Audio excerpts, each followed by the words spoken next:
Hello and good afternoon, everyone.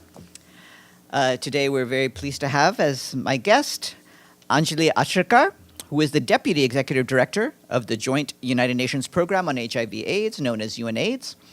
And she'll be here to talk to you about the launch of the 2024 World AIDS Day report entitled Take the Rights Path.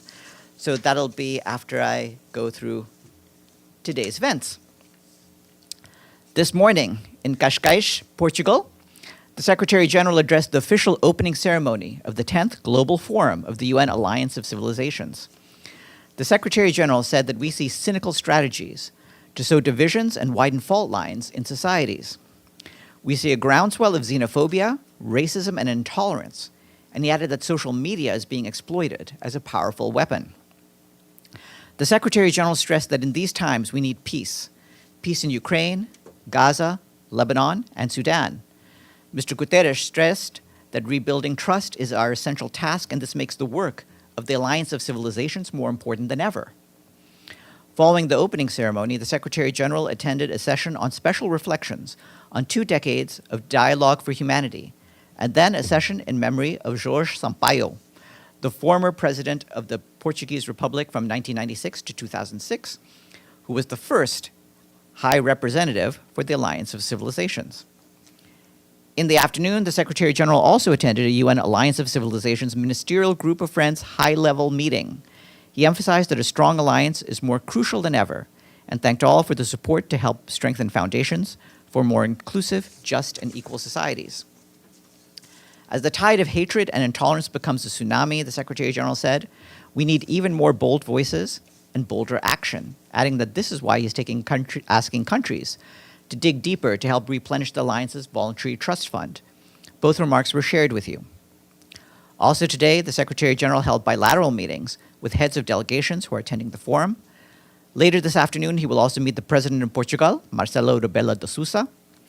Tomorrow, the Secretary General will have a bilateral meeting with the Prime Minister of Portugal, Luis Montenegro. The meeting will be followed by a joint press encounter, which you will be able to follow live on UN Web TV. We take note of reports about progress towards a possible ceasefire agreement between Lebanon and Israel.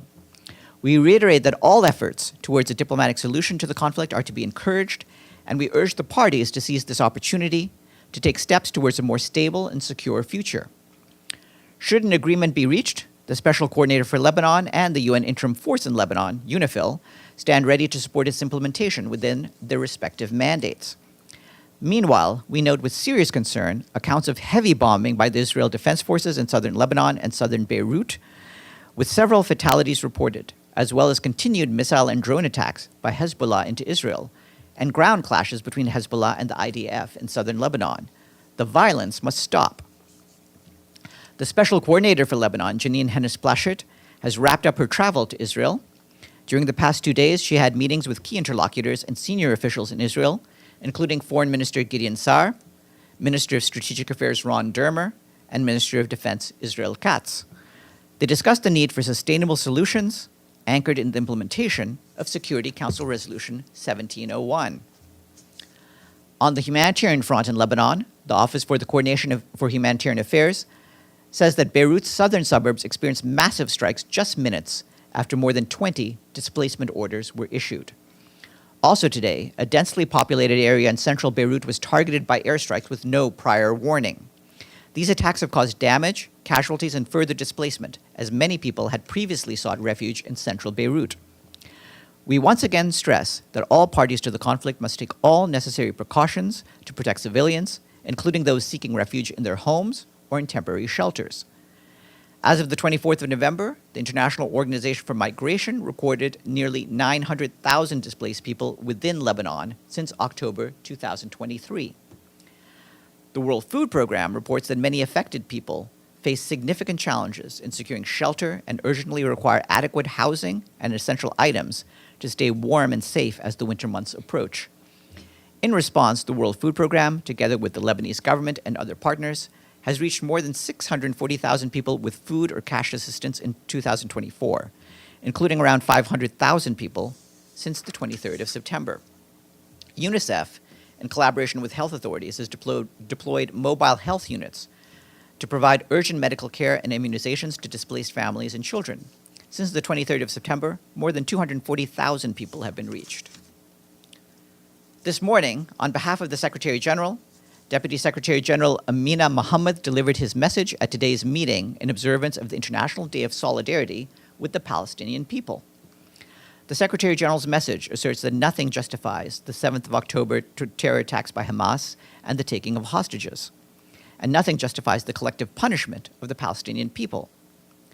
Yet more than a year later, Gaza is in ruins. More than 443,000 Palestinians, mostly women and children, have been reportedly killed, and the humanitarian crisis is getting worse by the day. This is appalling and inexcusable, he says. The Secretary General says that it is past time for an immediate ceasefire and the unconditional release of all hostages, an end to the unlawful occupation of the Palestinian territory, as confirmed by the International Court of Justice and the General Assembly, and irreversible progress towards a two-state solution in line with international law and relevant UN resolutions, with Israel and Palestine living side by side in peace and security, and Jerusalem as the capital of both states. Turning to the situation in Gaza, our colleagues in the Office for the Coordination of Humanitarian Affairs report that none of the UN's 41 attempts to reach Palestinians in besieged areas of North Gaza with life-saving assistance this month has been facilitated by Israeli authorities. Of those, 37 humanitarian missions were denied, while the other 4 missions were approved but then impeded on the ground and accomplished only partially. Parts of North Gaza have been under siege for more than 30 days now. Jabalia, Betlaya, and Bet Sahur have been largely cut off from humanitarian aid for weeks as fierce hostilities continue. Civilians there are under intense bombardment, are in desperate need. OCHA stresses that under international humanitarian law, they must be protected, and the central requirements for their survival must be met, whether they stay or flee. Families from North Gaza who've sought safety and shelter in Gaza City are also facing critical shortages of supplies and services, as well as severe overcrowding and poor hygiene conditions. As winter sets in, hundreds of thousands of displaced Palestinians living in makeshift shelters are even more vulnerable. More sewage is building up in areas packed with people, putting people's health in jeopardy as diseases spread. These factors also increase the risk that damaged buildings, where many families have sought shelter, could collapse. Just yesterday, heavy rains affected 7,000 families living in makeshift shelters across the coast in Gaza. That's according to initial assessments by OCHA and our humanitarian partners. Thousands of tents were flooded, and people's belongings and shelter were damaged. Further on the issue of shelter, you asked us yesterday about the entry of shelter supplies into Gaza. Our UNICEF colleagues tell us they have 2,500 plastic sheets and tarpaulins at the Kerem Shalom crossing. However, the main challenge with bringing those sheets into Gaza is the security concerns along the way.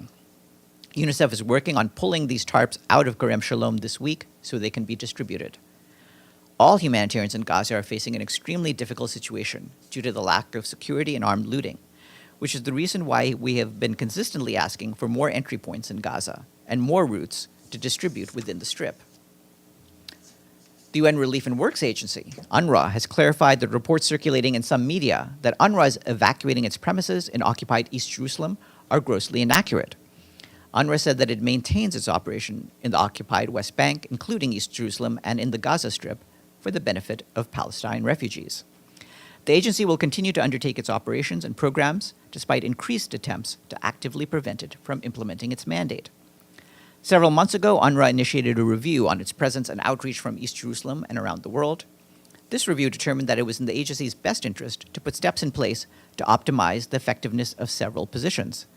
This review does not include the operations in the UNRWA West Bank field office, nor does it impact the staff or the services that UNRWA provides to Palestine refugees there, including primary health care and education. They continue without interruption. Turning to Sudan, our colleagues from the Office for the Coordination of Humanitarian Affairs say that the UN and partners are doing everything possible to reach the most vulnerable people wherever they are. The World Food Programme says that as we speak, another convoy is on its way to Zamzam camp in North Darfur, where, as you know, famine was confirmed nearly 4 months ago. Late last week, WFP trucks delivered a first round of supplies to Zamzam after entering Sudan via the Adre border crossing. The second convoy bound for Zamzam has been on the road from Port Sudan for 2 weeks, having already traveled 1,400 kilometers across rough terrain, dozens of armed checkpoints, and conflict lines. It's now 300 kilometers away from Zamzam. The last part of this dangerous and long journey is the most risky and unsafe. Families at Zamzam have been resorting to extreme measures to survive because food is so scarce. They're eating crushed peanut shells that are typically used to feed animals. And across the camp, parents are mourning the deaths of malnourished children. Meanwhile, another WFP convoy has been on its way to Gudugli and Dilling in South Kordofan from Port Sudan for 2 weeks. It will be departing Kosti in West Nile in the coming days for the final leg of its journey to locations in South Kordofan that have received little or no assistance since the start of the war 19 months ago. And the UN Population Fund has sent additional reproductive health and protection supplies to Kassala and Gadaref, where people fleeing the fighting in Al Jazeera state have been arriving. These supplies will support safe births and the clinical management of rape and are sufficient to meet the needs of 240,000 women and girls for 3 months. This morning, the Security Council heard a briefing on the protection of civilians in armed conflict. Lisa Doughton, the director of the Financing and Partnership Division in the Office for the Coordination of Humanitarian Affairs, spoke this morning. She highlighted 3 critical areas for action: clear condemnation of attacks against aid workers, ensuring accountability, and more support for victims and survivors of harm. Together, she added, we can transform our collective commitments into meaningful actions that safeguard the people at the heart of humanitarian efforts, and through them, the millions of lives they strive to save. Gilles Michaud, the head of our Department of Safety and Security, told council members that we need collective action to protect those who dedicate their lives to people in need. Their security is not just a moral obligation. It's essential to the success of the mandates entrusted to us, including by the Security Council. Mr. Michaud said that in recent years, the UN and humanitarians have been called upon to work in ever more dangerous places. He paid tribute to our national colleagues, saying they embody resilience and commitment in the face of immense challenges. Mr. Michaud called on council members to show solidarity and courage to ensure accountability for those who harm UN personnel and humanitarian workers. The UN Human Rights Office and the UN Assistance Mission in Afghanistan today released a report that details a range of human rights violations, as well as worrying trends for media freedom in Afghanistan. The report, which covers the period from the 15th of August 2021, when the de facto authorities took power, to the 30th of September this year, says that journalists, media workers, and media outlets are operating under a worsening environment of censorship and restrictions in accessing information. Women journalists and media workers face particular discriminatory measures that limit their ability to do their work. The report says that the Taliban de facto authorities must uphold Afghanistan's state obligations under the International Covenant on Civil and Political Rights to ensure the right to freedom of expression without distinction of any kind, including gender. There's more online. In light of the significantly deteriorating security situation in Port-au-Prince, including in neighborhoods where our offices are located, the United Nations is adapting its operations to ensure the continued delivery of critical humanitarian programs. We want to emphasize that the UN is not leaving Haiti.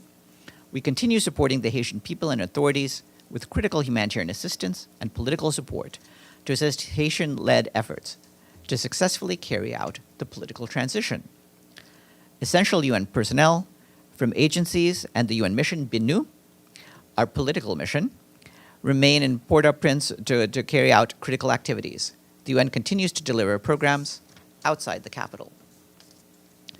Turning to the Caribbean, we have an update on Cuba. 1 month after Hurricanes Oscar and Rafael, as well as 2 earthquakes, struck the eastern and western parts of the country, our team on the ground continues delivering assistance and supporting the government's response. Last week, the UN resident coordinator, Francisco Prichon, led a delegation to hurricane-affected areas in the west of the country to hear firsthand accounts from those affected and assess the situation. The UN country team also published an updated plan of action, which seeks $78.3 million to meet the most urgent needs of some 930,000 people and support early recovery efforts. And last week, an additional $6 million from the Central Emergency Response Fund was allocated to support the hurricane response. OCHA is also releasing a second emergency cash grant of $100,000 for immediate supplies. The Secretary General has appointed the members of the 8th Advisory Group of the Peacebuilding Fund.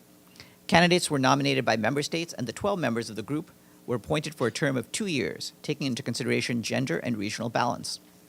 The Secretary General also asked Ambassador Macharia Kamau of Kenya to serve as the chair of the advisory group. The group provides guidance to the fund's strategy and direction. This is all the more important given the advisory group's role in providing recommendations and guidance for the use of the assessed contribution of $50 million annually to the Peacebuilding Fund, agreed in Resolution 78/257 and starting next year. The full list of members was shared with you earlier today. Today is World Sustainable Transport Day. Sustainable transport, with its objective of universal access, enhanced safety, reduced environmental and climate impact, improved resilience, and greater efficiency, is central to sustainable development. It can fast-track progress toward other crucial goals, such as eradicating poverty in all its dimensions, reducing inequality, empowering women, and combating climate change. And we end our notes with the good news that we received a check from the world's fourth largest island, which covers 226,917 square miles. Any guesses? You're absolutely right. The answer is, in fact, Madagascar. You get the first question. And that's Madagascar, so we thank our friends in Antananarivo for taking us to 148 fully paid up nations. And before we turn to Edie, I'd like to remind you that we'll have our guest, Anjali Ashrikar, after I'm done. And after that, you will hear from Sharon Birch, the spokesperson for the President of the General Assembly. Edie, floor is yours. Thank you, Farhan. You gave a rundown of who Janine Hennes-Pleshart met with in Israel, but no details on anything that was discussed. Is she optimistic of a ceasefire? What was she discussing? Plans for what the UN could do? Well, on that, the most I have to say about that is that when she was with her interlocutors, they did discuss the need for sustainable solutions that are anchored in the implementation of Security Council Resolution 1701. So obviously she's been talking about the recent developments, but all essentially within the context of Resolution 1701. Okay, and when you were going through the aid that was getting into Sudan, I never heard El Fasher mentioned. Is any aid at all getting into El Fasher? I think we've been having difficulties on that. We've given you periodic updates of our efforts in El Fasher, but of course, because of the nature of the conflict, because of how difficult it is in terms of travel to get through checkpoints and conflict lines, the updates have been few and far between. I'll try to get you another update in the coming days as soon as we can get that. Yes. Over to you. Hi, Farhan. Can you respond to accusations that the contract of the UN Special Advisor on the Prevention of Genocide, Alice Nederitu, that her contract wasn't renewed because of her refusal to classify the war in Gaza as a genocide? Is that true? No, that's false. Ms. Nderitu's contract is coming to an end today, but she has now fulfilled her full term, and the Secretary General certainly appreciates the work she did as Special Advisor on the Prevention of Genocide. But regarding the definition of genocide, any idea that the Secretary General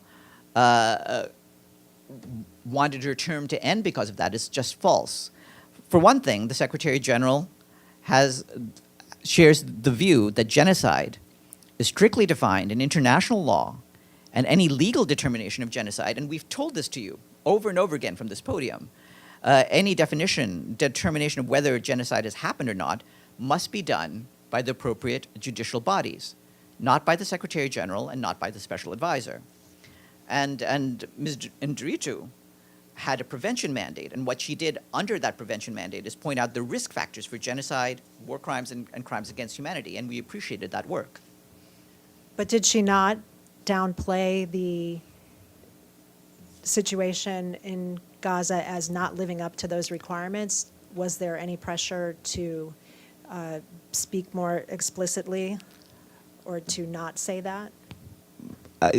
Ms. Enderitu, as well as different officials throughout the system, have talked about what's happening in Gaza, what the risk factors are, what the problems are there. And you will have seen, the record speaks for itself about what, across the board, we've been saying. But again, any legal determinations are made by legal bodies. That was true across the board. Yeah, Deji.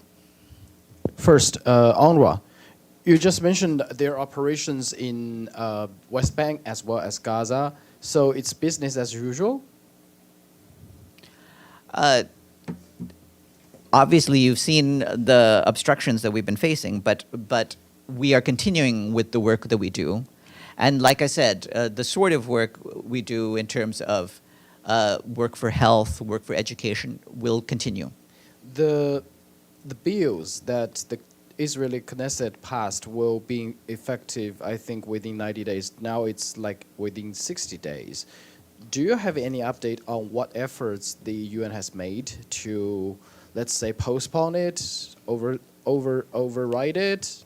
We're doing what we can to continue with our work, and our work needs to go on. It is mandated by the UN General Assembly, as you know, and any obstruction to that would need to be an issue for the relevant UN bodies to consider. Okay, one last thing about the Security Council meeting today. The OCHA representative, Ms. Dalton, today, she said, and I quote, "Our partners, they want you to use I think Security Council members, to use diplomatic and economic pressure to force respect for international law. They demand, as does the Secretary General, an end to arms transfers to anyone violating international law."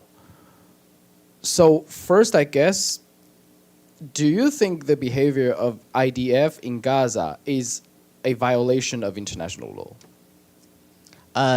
I would just refer you to the concerns raised by different offices, including the Office of the High Commissioner for Human Rights. So should member states stop arm transfer?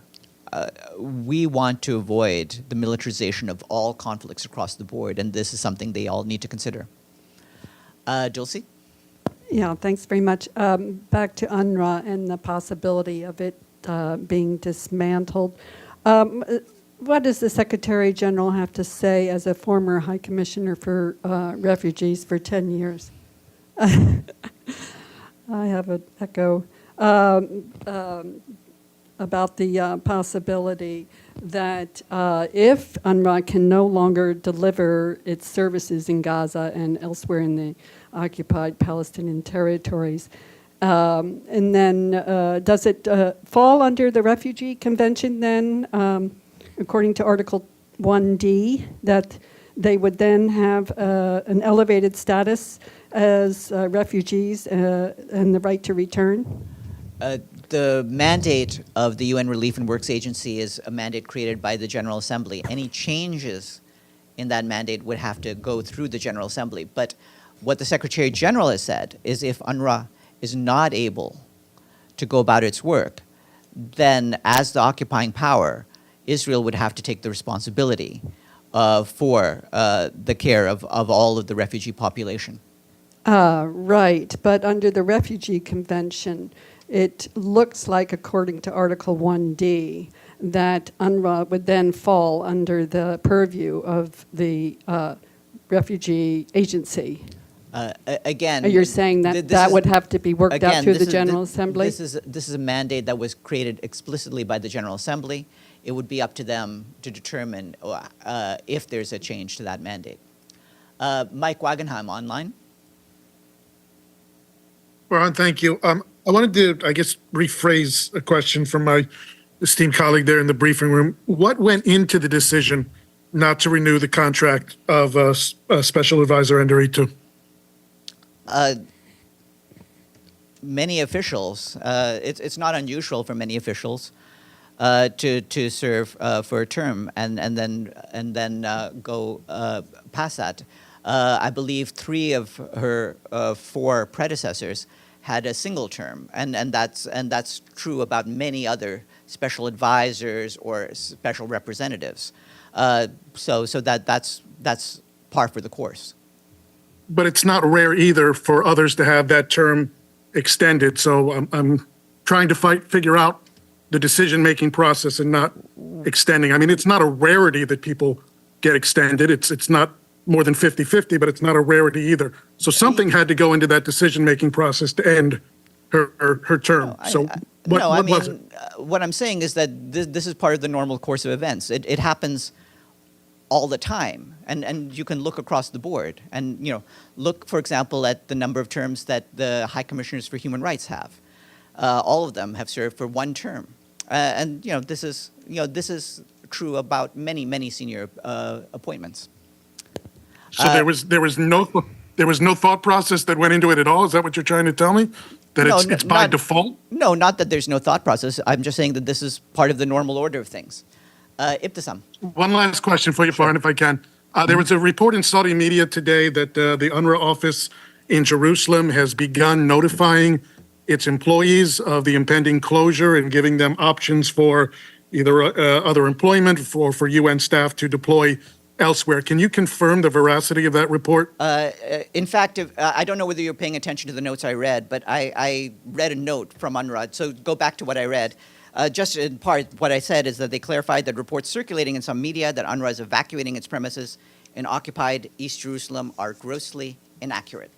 Ibtisam. I didn't take that as evacuating. Thank you, Farhan. Ibtisam. Thank you. I asked Stefan last week about some reports regarding WFP and WHO asking their employees who had to evacuate and leave, Palestinian employees who left Gaza because of the war and were working remotely, that they are now asked to go back to Gaza or they will lose their jobs. So do you have an answer whether this is true or not? I do not. I'd have to look further into those particular reports. As far as I'm aware, the people who are working remotely continue to do so, and there have been allowances made for people to work remotely given the conditions in Gaza. No, but I did ask about it last week, and I was supposed to get an answer. And Yeah. the issue is not. The issue is now they are told they have to go back to Gaza if they want to continue to work for the UN. That's what was told. And I'm asking if, and Stefan said he's going to come back. And I asked already 3 times about it. I'll check, but as far as I'm aware, the allowances continue for people to work remotely who have been in Gaza. Pam, and then you can go after. Yeah. A very quick follow-up on UNRWA in East Jerusalem. You said UNRWA in East Jerusalem is not closing. Yeah. There was a temporary closing back in May, but they're continuing. Are they in any way downsizing? They've made different adjustments. What I said, and No, I don't want to have to read that the whole part. note again. No, but no, I heard that part. My only question is, the notices that were referred to by Mike before, are they any sign that that office is downsizing?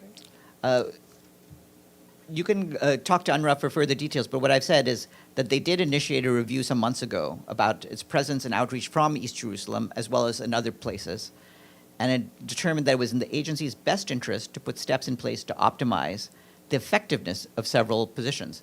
However, that doesn't include the UNRWA West Bank field office. Okay, so optimize means downsize? To figure out who does work best from where. Thank you. Yvonne. Thanks, Farhan. So is the Wall Street Journal article regarding Ms. Ndorito's departure from office false? Is that what the Secretary General is saying? Yeah, what I'm saying is that any insinuation that she was pushed out of her job by the Secretary General, by the High Commissioner for Human Rights, or anyone else is false. But can you cast any light on the conversations with the United Nations and her office preceding her departure? she's an advisor to the Secretary General. She has many conversations and has had many conversations with him about a range of topics. That's within her purview. And of course, the idea that they exchange views on the main topics of the day is part of their work. That's again her views on determination of Gaza, of genocide in Gaza. Like I said, with the Secretary General, you've heard what we have had to say on this again and again. You've asked us what the Secretary General believes, and we've conveyed his belief again and again that the determination needs to be made by judicial bodies. That's his position. Yes, Dulcie. Yeah, just a couple of follow-ups. When is her official last day, the genocide? It's today. Oh, it's today, because she was scheduled to be on a panel in Armenia in December. So I assume that that will be canceled, or I don't know. You'd have to check with her office on that, but I believe that her contract ends as of today. And then is it, I understand you reiterate the Secretary General's stance on whether it's a genocide or not happening in Gaza. Is it illegal for him to make such a declaration in his role? It's not that it's illegal. I mean, the point is that under international law, determinations, meaningful determinations, are made by judicial bodies. And back to Haiti, there was a report in the Times yesterday that said Binu has actually departed the capital. Is that incorrect? I read a note on this. Yeah, but I read a note on this just a few minutes ago. Yeah, you said essential employees. Who are these essential employees? A number of people, including the special representative and the resident humanitarian coordinator, continue to be doing their work on the ground. They're in Port-au-Prince? They're still in Haiti, yes. Yeah. Thank you, Farhan. I have to go back to UNRWA. You said the report that I didn't read, to be honest, was inaccurate, but you didn't say it was false. So can you tell us, did UNRWA notify employees of any impending closure, and did it give options to some employees for redeployment somewhere else? Well, there will be some shifting to optimize the use of staff. And that's what I had read out earlier. What I'm saying is that the idea that they're closing their offices, including in East Jerusalem and in the West Bank, that's false. But parts of that article are based in something that existed. It's not a complete false article. It's inaccurate in terms of saying that these offices are closing. That's not happening. Okay. Yeah. Yes, Ibtisam. Just quick follow-up. Could you explain what do you exactly actually mean by optimize the use of staff? And also... just finding out the most effective places where different people can work and do their jobs. And does this decision has to do also with the fact that you're not getting visas for your, not only UNRWA, but specifically UNRWA employees, internationals, and other UN organizations are not getting visas by the Israelis. Is that correct? That is correct, and we've raised our concerns about this. We need to have the ability to have our senior officials go about their work, and they need visas for that. So that process needs to go about in the normal way without any undue obstacles to their entry onto the ground. Do you, just a quick follow-up. Do you have any percentage about how many people, and also about, because now, if I remember correctly, since at least a year or even 2 years, many of your employees get only visas for 3 months only, and they have to. Do you have any numbers about percentage from your, whether not only UNRWA but other organizations? It's hard to do full percentages, but our point is that for most of the staff now, they've either had delays getting there, or they've had very short extensions, and this has been a problem, and it's been raised repeatedly, including, as you know, by the Secretary General. Abdelhamid. Thank you, Farhan. My question goes back to Nderitu and her departure. She's, I think, now visiting Brazil, or she concluded her visit to Brazil, and she visited Saudi Arabia. She visited many parts of the world. except Gaza? Could you tell us how many statements she issued on Gaza? How many reports she wrote about Gaza? Well- Do you admit there are 50 staff of her office wrote a letter protesting her neutrality or absence from the war of genocide in Gaza? Was she loyal? Was she honest with that task that the SG gave her about to be his advisor on genocide? I think you can see from the statements that we've shared from her office that she did have statements on the situation in Gaza, on the situation in Israel, and you can see what she said. It's a matter of the public record. All right. Do and you with that- admit that there were a letter against her from her staff? 50 of them signed a letter. I wouldn't have any confirmation about what people are doing in their personal capacities. And with that, let me turn to our guest, Anjali Achrekar.